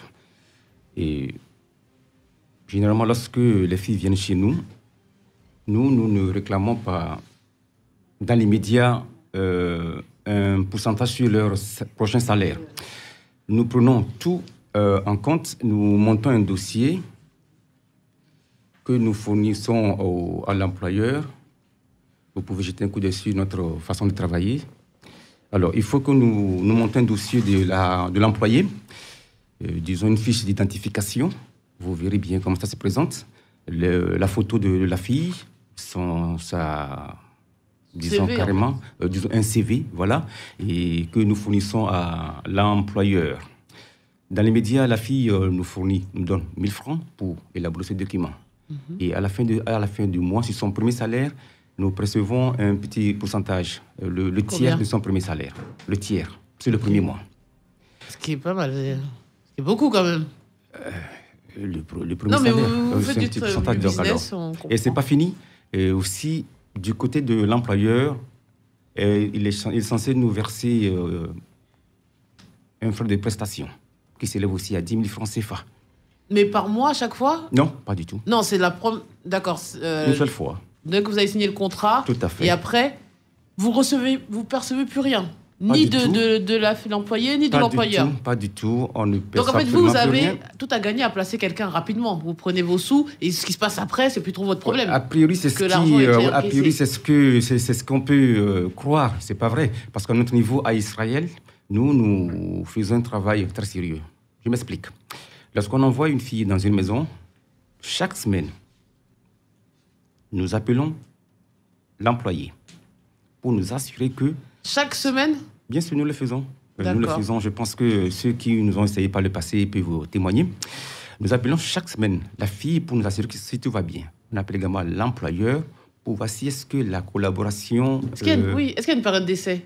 J'ai pas compris. Est-ce qu'il y a une période d'essai? Comme dans les vrais contrats, on vous laisse une période d'essai pour que chacun puisse voir si l'autre convient. Donc, est-ce qu'il y a une période d'essai ou Oui, nous donnons toujours un mois à l'employeur. Si ça ne marche pas, donc la fille nous revient. D'accord. Moi, j'aimerais aussi qu'on parle, parce que c'est vrai qu'on a mis l'accent sur la souffrance du personnel de maison, mais il y a aussi beaucoup d'employeurs qui se plaignent. On parlait de qualification, de formation. Il y a des drames, hein. Il y a des vols, il y a la maltraitance d'enfants. On a eu des cas, on a, même sans aller jusqu'au kidnapping, qui est vraiment le drame absolu. Donc, voilà, qu'est-ce qu'on fait pour les pauvres aussi employeurs qui sont abusés et qui se retrouvent dans des situations compliquées à cause des personnels de maison? Il y a des vols, il y a voilà. Il faudrait qu'en tant qu'employés, nous sachions que les employeurs ont des droits. Ceux qui nous emploient là, ils ont des droits, ils ont des devoirs. Et aujourd'hui, le problème, c'est que moi, en tant que femme, j'ai besoin d'une sécurité, d'avoir confiance en mon employé. Les familles ont besoin de sécurité, de savoir, parce que c'est pour eux des inconnus. C'est un inconnu qui rentre pour une première fois dans sa maison. Notre souhait aujourd'hui, c'est de faire en sorte qu'il y ait une plateforme d'employeurs de maison, de sorte à pouvoir échanger de façon employé de maison, agence de placement et employeur. Comme ça, nous avons leurs préoccupations. Nous savons ce qu'ils veulent, ce dont ils ont besoin, et nous allons prendre cela en compte en ce qui concerne la sensibilisation. Parce que ces employeurs-là, ils sont victimes de vol. Et il y a des personnes qui viennent spécialement pour voler ces personnes, pour enlever ces enfants. Mais qu'est-ce qu'il faut faire pour que ces familles-là soient en sécurité? il faut que nous puissions travailler en synergie avec les agences de placement. Parce qu'il y a un travail de suivi à faire après. Donc, aujourd'hui, nous sommes en phase d'identification. Nous avons élaboré des documents de fiches d'identification. Et ces fiches d'identification vont servir à identifier chaque travailleuse domestique.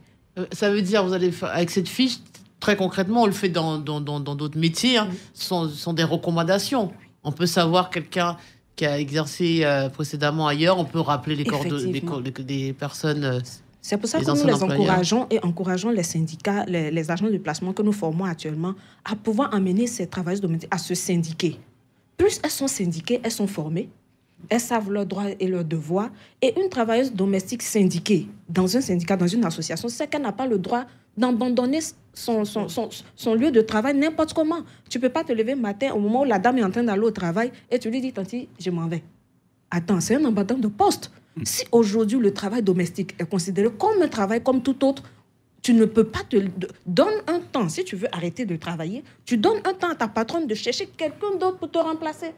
Monsieur T, mais c'est pas plus compliqué. On n'est pas vraiment dans l'informel, mais bon, on est dans un domaine là, on frôle avec l'illégalité, mais en même temps, on revendique tout ce que la loi normalement donne comme garantie. Mais là, on est dans l'illégalité. Donc, comment faire? Cet équilibre est compliqué. Bien. Merci, madame. Effectivement, c'est la problématique qui est là et qui demeure. Alors, toutes les préoccupations qui sont soulevées, ça et là, sont des préoccupations légitimes. Mais il faut comprendre une chose. Aujourd'hui, on parle même des agences intermédiaires, des agences de placement. Mais souvent aussi, c'est des agences qui opèrent même dans l'illégalité.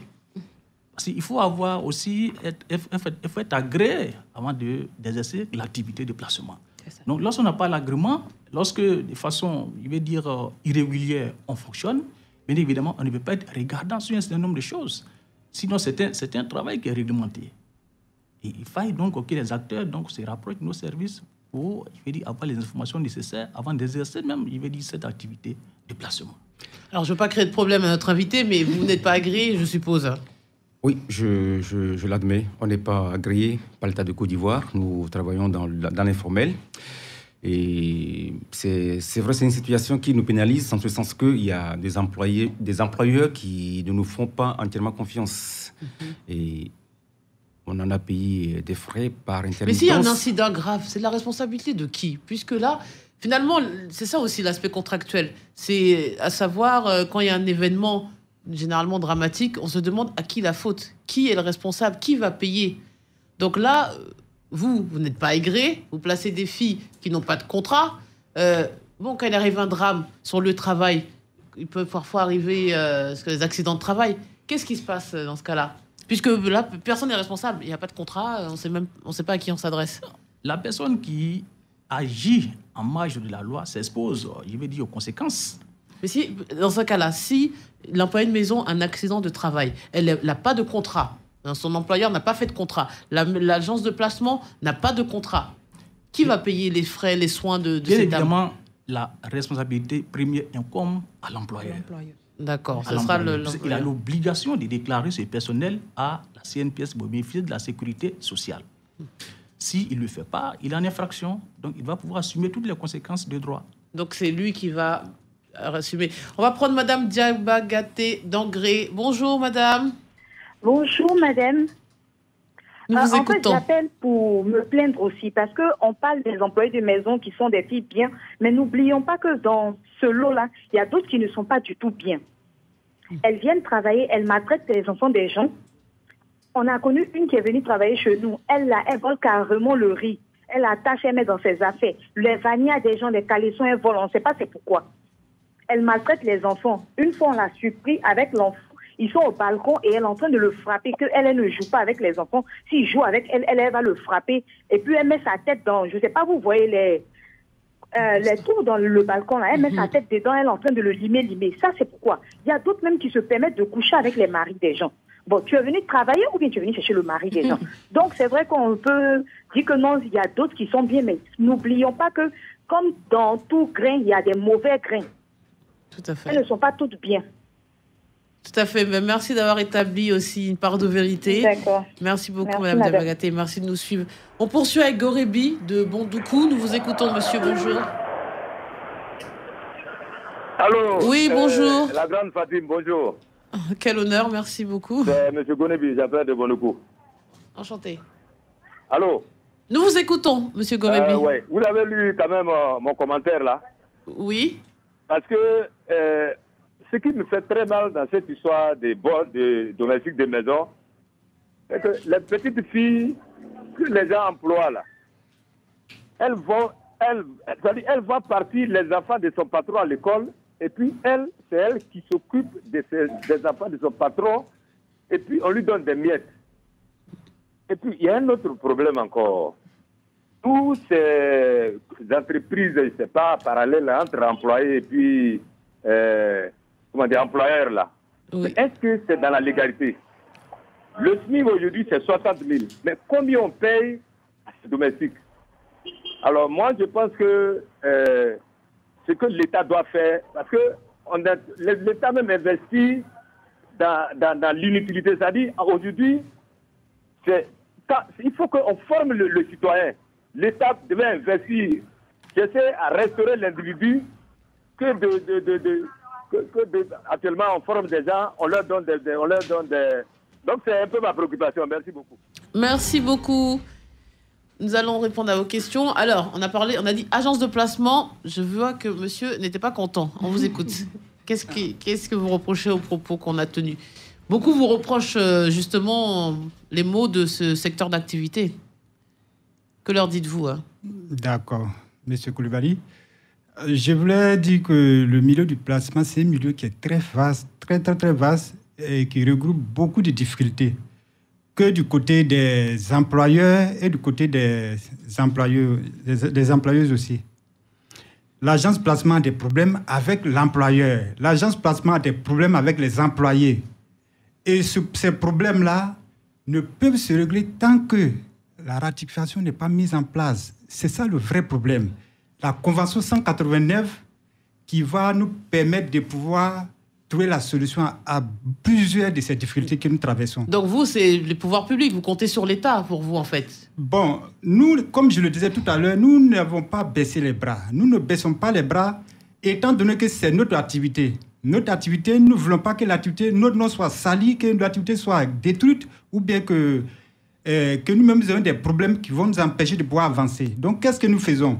Nous, à notre niveau, nous ne dormons pas. À notre niveau, nous travaillons. Nous nous réunissons, nous faisons des réunions, nous nous regroupons, nous essayons de parler entre nous pour trouver des situations aux problèmes que nous vivons. Les problèmes, nous les connaissons déjà. Du côté des dames, les dames se plaignent beaucoup des filles.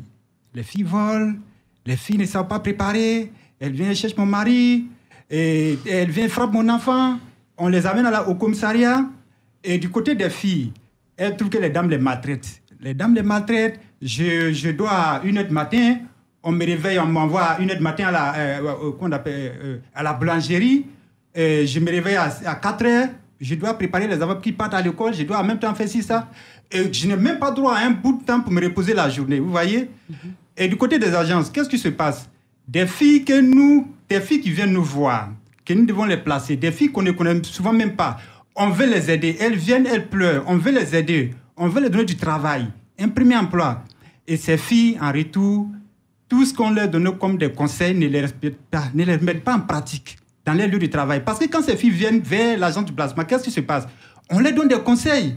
On essaie de parler avec eux pour leur dire non, voilà ce que vous devez faire comme travail. Voilà comment vous devez vous comporter dans votre famille d'accueil. Et voilà ce que vous ne devez pas faire dans votre famille d'accueil. Mais ces filles, une fois qu'elles nous quittent, tous ces conseils-là sont mis hors. Vous les surveillez. Excusez, je pose encore la question. Vos agents sont agréés? Moi, je suis agréé. Alors, voilà, une agence agréée, maintenant, je veux savoir, vous surveillez les filles. Qu'est-ce que vous avez de plus que celle qui n'est pas agréée? Bon, vous aurez moins de problèmes, c'est sûr, mais... Oui, c'est à peu près les mêmes problèmes. Ce que je voulais vous dire, la seule des choses qui peut amener la solution, c'est le suivi. Parce que c'est les mêmes filles qui passent dans une agence agréée qui reviennent dans une agence non agréée. Vous voyez, le plus souvent, c'est que nous vivons présentement à Abidjan. Des filles qui vont chez une agence qui vit dans l'informel, qui travaille dans l'informel, c'est les mêmes filles qui se retrouvent chez nous aussi.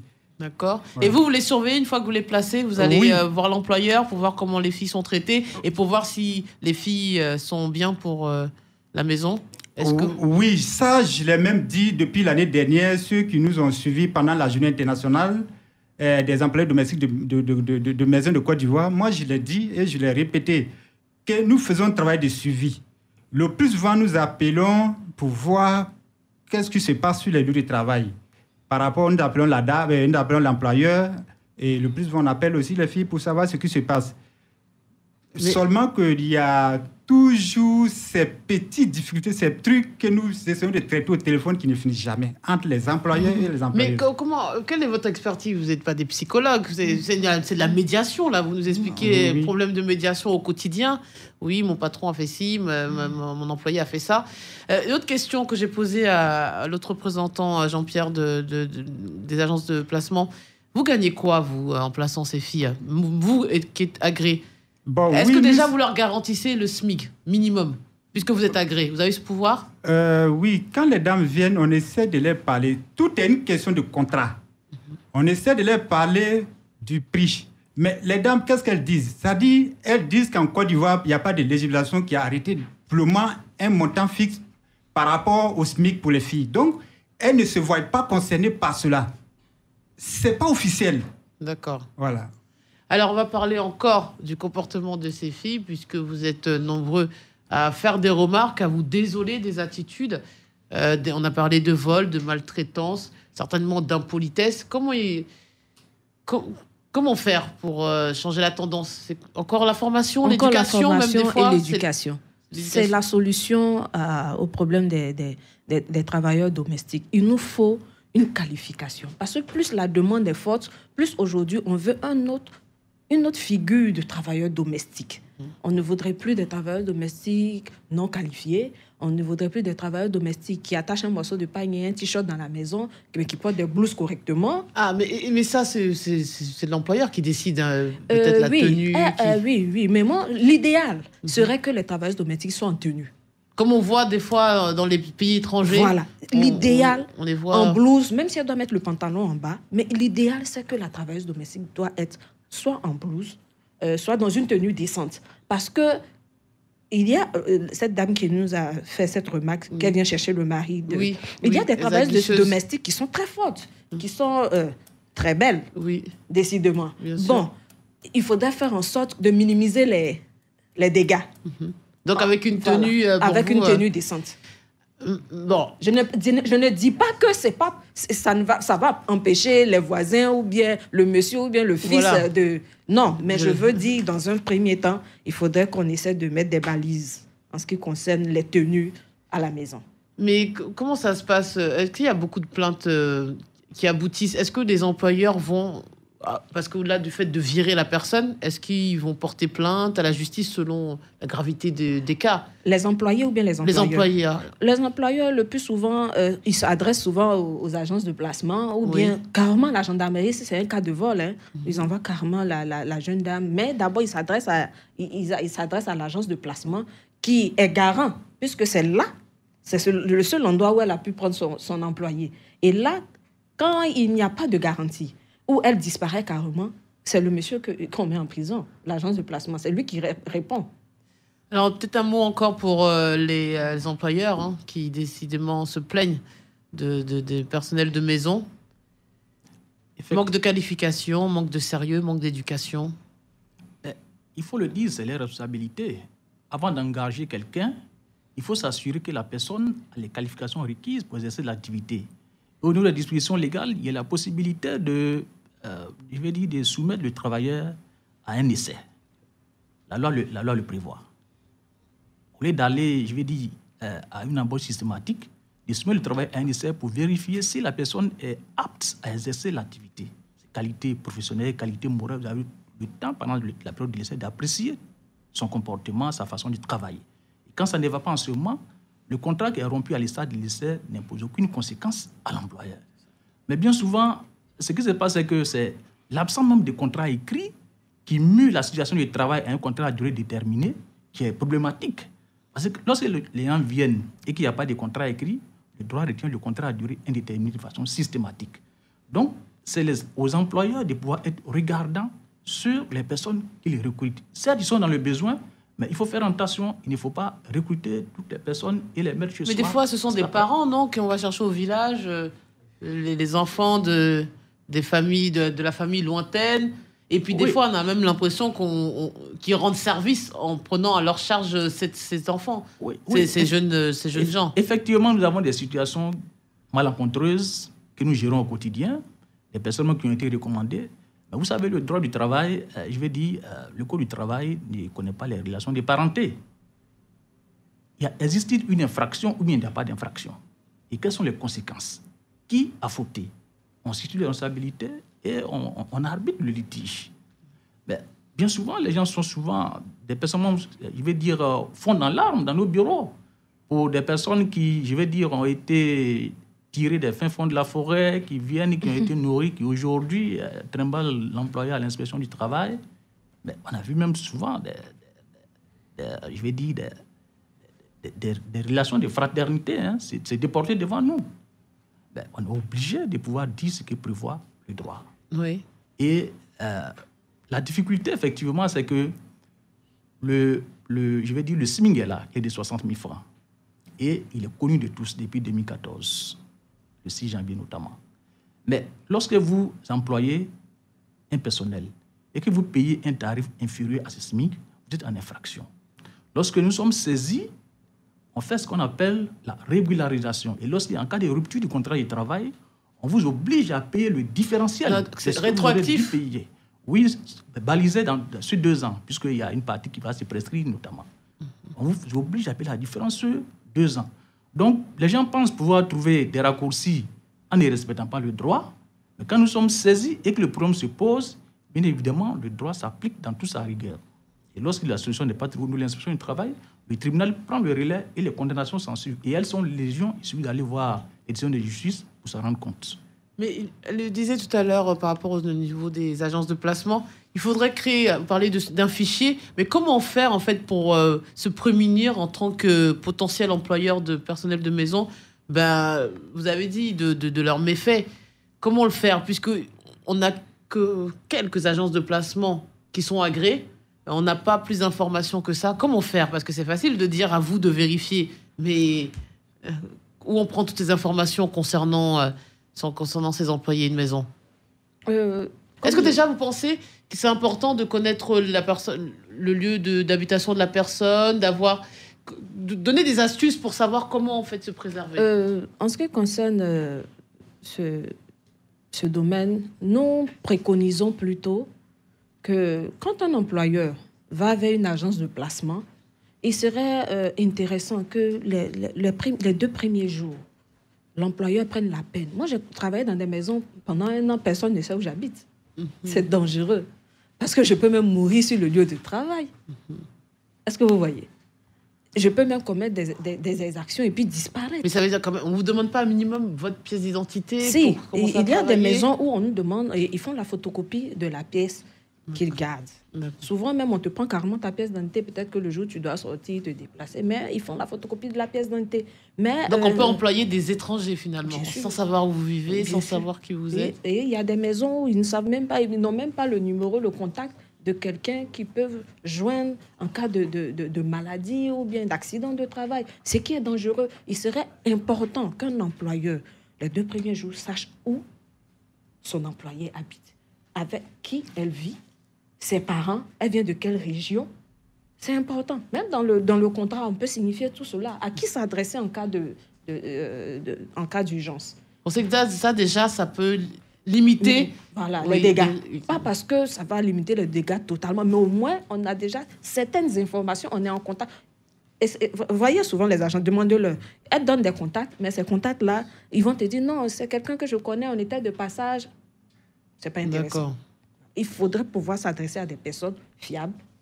Et le fichier que vous êtes en train de faire, vous y prenez comment? Vous parlez d'un fichier. Oui, c'est-à-dire que vous allez récupérer... Avec les agences de placement. D'accord, agréé. Voilà, agréé. Nous sommes en train de travailler avec eux sur même le contrat. Donc une sacrée base de données que vous préparez? Effectivement. Nous ayons tous les mêmes contrats sur tout le territoire ivoirien. Ça, c'est notre combat actuellement.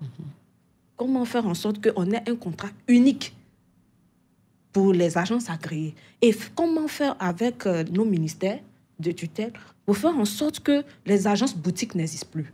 Parce que ces agences boutiques mettent en mal aussi la sécurité des familles. Vous partez sur une agence qui est sous un arbre. Ou bien, voilà, sous les parasols. Qu'est-ce que vous voyez? Et là, la personne, quand il disparaît. Vous n'avez aucun contact. Vous l'avez trouvé sous un arbre, vous l'avez trouvé sous les parasols. Demain, la fille vous a volé 500 000 francs. Vous allez, il n'est plus là. Vous faites comment? Donc, il serait intéressant que les employeurs aillent dans des agences bien connues et qui vraiment un lieu où on peut les retrouver facilement. Donc, il faudrait plus d'agences agréées pour avoir un suivi, on va dire, un peu plus sérieux. Il faudra aussi des formations. Pour permettre ces personnes-là d'avoir plus de qualifications et d'avoir de meilleures prestations. Et peut-être ce qui pourrait justifier un plus haut salaire et permettre aussi à certaines peut-être de pas, je cherche d'excuses à personne, hein, mais bon, avec 10 000 ou 15 000 francs CFA par mois, je veux dire que c'est créer des tentations. Allez-y. Je voudrais ajouter que dans le monde, 80% de ces travailleurs sont des femmes. Oui. Sachez que grâce à ce travail, moi j'ai pu enterrer mon père. Et je suis fière de le dire. Je suis fière de le dire parce que ce secteur est un secteur pourvoyeur d'emploi. Il faut qu'on jette un regard sur ce secteur-là. Aujourd'hui, de plus en plus, le monsieur nous disait que sa fille a eu le BTS. De plus en plus, ce n'est pas seulement des analphabètes qui sont dans ce secteur. Il y a des gens diplômés. Il y a des diplômés dans ce secteur. Et ces diplômés-là, quand ils vont dans des domiciles où l'employeur constate qu'elle a des qualifications, le plus souvent, ce sont ces employeurs-là même qui trouvent du travail à ce personnel-là. Parce qu'ils constatent qu'elle s'exprime très bien, elle a un niveau élevé. Ils se demandent, mais pourquoi est-ce qu'elle est travailleuse domestique? Pourquoi ne pas lui donner la chance et embaucher quelqu'un d'autre? On a beaucoup de témoignages à ce niveau-là. Donc, plus la demande est forte, il nous faut aujourd'hui relever le niveau en formant les travailleurs domestiques. C'est noté. Une petite réaction, monsieur T. Ce que je voudrais indiquer, c'est que nos services sont ouverts en Abidjan et à l'intérieur du pays. Mais malheureusement, ce que nous constatons, c'est que nous sommes saisis lorsque les problèmes éclatent. C'est ça. Les acteurs auraient dû nous voir en amont, venir s'informer sur leurs droits et leurs devoirs. Cela fait partie de notre mission. Nous avons une difficulté à nous, inspecteurs du travail, nous ne pouvons pas pénétrer dans les domiciles privés. C'est ça. Nous serons sous le coup de la loi. Mais les acteurs qui vivent ces réalités, eux-mêmes peuvent venir vers nous, qui travaillent dans tel ménage, voilà ce qui se passe, voilà les heures de travail, quels sont mes droits. Et on va encadrer la personne pour qu'elle puisse mieux sécuriser son emploi. Oui, mais vous êtes bien conscient que si moi, en tant que bonne ou servante ou domestique, je viens vous voir pour me plaindre de mes conditions de travail, je suis virée dans la seconde qui suit. C'est-à-dire que même si je serais très agréable de vous rencontrer et parler de mes problèmes, mais bon, j'aurais plus de travail. Non, en quelque sorte... L'employeur ne va pas me rembaucher en me disant tout à fait, Fatim, vous allez vous reposer plus cette fois-ci, vous allez manger mieux, je vais vous augmenter. C'est pas possible. Non, attention, il ne s'agit pas... Nous avons prêté serment pour pouvoir, protéger quand même les travailleurs. Quand nous sommes saisis des cas de plainte, nous avons des stratégies pour pouvoir donc faire cesser les situations de non-droit. Et il est mieux d'être informé que d'être ignorant. Parce que l'ignorance conduit à beaucoup de situations dramatiques qui sont souvent difficilement gérables. Il est bon de savoir, en tant que travailleur de maison, quels sont mes droits et quelles sont mes obligations vis-à-vis de mon employeur. Il n'y a pas que seulement que même les travailleurs de maison, il y a aussi les employeurs qui doivent venir nous voir également, prendre des conseils pour voir, lorsque j'ai un travail qui se comporte ainsi, qu'est-ce que je dois faire? Quels sont mes droits? Quels sont mes devoirs? Justement, ce ne serait pas bon de vous réunir tous, c'est-à-dire le ministère de l'Emploi et de la Protection sociale, les syndicats des travailleurs de maison et les agences de placement, finalement, pour essayer de faire une sorte de charte, quoi, avec le minimum requis des droits et devoirs de chacun, employé comme employeur, pour un peu nous orienter. Ce serait intéressant. Et la loi que nous attendons tous, elle serait la bienvenue, elle serait, une solution pour pouvoir donc régler en partie les problèmes auxquels nous assistons maintenant. S'il n'y a pas de loi spécifique au secteur qui a ses spécificités, ce sera toujours difficile, puisque le code est beaucoup plus général, il a des contraintes. On met, un ménage sur le même pédestal qu'une grande entreprise, parce que le code, c'est là qu'il s'agit, et donc souvent, ce n'est pas facile à gérer. Allez, un dernier mot chacun et on va devoir clore l'émission. On vous écoute, vous avez quelque chose à revendiquer? D'accord. Je voulais rassurer les Ivoiriens en ce qui concerne ces agences de placement. Je vois que les hommes se plaignent beaucoup des agences de placement, mais je voulais les rassurer pour leur dire que nous sommes sur le terrain, nous sommes en train de travailler pour ramener de l'ordre dans le milieu du placement. Voilà, nous travaillons avec le BIT, nous travaillons avec l'OIM, nous travaillons avec les syndicalistes pour ramener de l'ordre. Nous faisons des réunions à longueur de journée. Et ces jours-ci, même nous avons une réunion encore avec le ministère de l'Emploi jeune, pour travailler sur le milieu encore. Nous allons essayer de, quand même, nous avons formé une plateforme avec tous ces jeunes qui font ce placement-là. Nous allons avoir les mêmes informations, nous allons les amener à quitter l'informel pour venir à la formelle.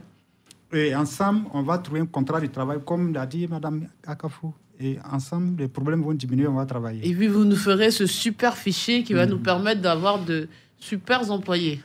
Merci. Je laisse le mot de la fin.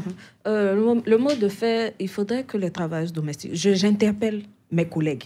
Nous avons, depuis un certain temps, parcouru Makori, Koumassi, Port-Bouy. Nous sommes en train de sensibiliser. Et nous avons... divulguer la convention que nous faisons en photocopie pour celles qui savent lire et écrire, que nous partageons à ces travailleurs-là. Il est important pour nous de nous syndiquer. Parce que quand tu n'es pas membre d'un syndicat, quand il y a un petit souci, on ne peut pas te défendre. Il faut être membre d'un syndicat. Et le syndicat des travailleurs domestiques est affilié à la Fédération internationale des travailleurs domestiques dans le monde, qui comprend 66 affiliés. Le rôle du syndicat, c'est de défendre ses membres, les informer et les former. Il est important pour un travailleur d'être membre d'un syndicat. Merci. Merci à toute l'équipe. C'est la fin de cette émission. Merci de votre contribution, chers invités. Merci, chers auditeurs. Et merci à vous, cher public, d'être présents ce matin. Vous pouvez vous applaudir. Merci beaucoup. Je disais donc merci à toute l'équipe, à Patricia Conan et Yao Kwasi, à la réalisation Denise de la Fafiès, à la technique Valentin Kwasi, et j'aimerais dédier cette émission à notre sœur Awa Touré qui s'en est allée et qui va beaucoup nous manquer. Repose en paix, tu étais une si belle personne. Mes sincères condoléances à tous ses proches, du courage à tous ses collègues. Bonne suite des programmes sur Radio Côte d'Ivoire. Allez, à très bientôt, bon week-end à vous et on pense à toi, Awa. Face au public. Face au public, émission débat grand format de Radio Côte d'Ivoire. Face au public, échange avec le public en studio et les auditeurs sur les grands sujets d'actualité, les sujets les plus brûlants de société et de développement. Suivez Face au public, votre nouvelle émission de débat tous les samedis à 9h05 sur Radio Côte d'Ivoire. Présentation Fatim Djedje. Face au public, quand le public a la parole.